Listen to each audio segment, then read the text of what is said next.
Masih di teror, laporan Aibda Hashim, Supriyani akhirnya kembali ke sekolah.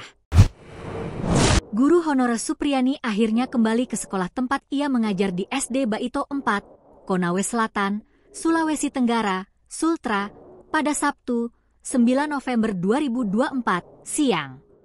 Seperti diketahui, Supriyani tengah menjadi sorotan publik setelah dirinya dituduh melakukan penganiayaan berupa pemukulan terhadap anak polisi berinisial D.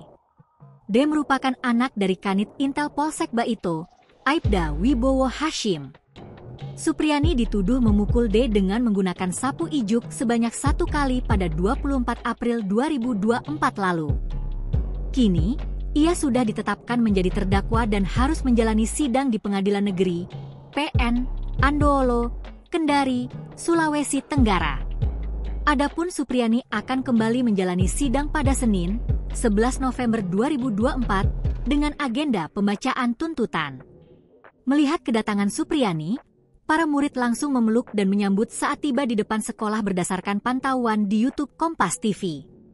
Mengutip tribunbengkulu.com, sembari memeluk Supriyani, puluhan murid itu pun tampak menangis. Tak cuma murid, para guru pun turut menangis dan memeluk Supriyani. Setelah itu, Supriyani langsung menuju ke ruang guru. Namun, di saat yang bersamaan, puluhan murid langsung menuju ruang guru untuk menyanyikan lagu Himne Guru. Di saat yang bersamaan, Supriyani juga diberi puluhan surat yang ditulis oleh para murid. Pada kesempatan yang sama, Supriyani juga mengaku terharu atas sambutan dari para murid tersebut. "Saya sangat senang dan bahagia bertemu dengan mereka dan teman-teman di sini," jelasnya.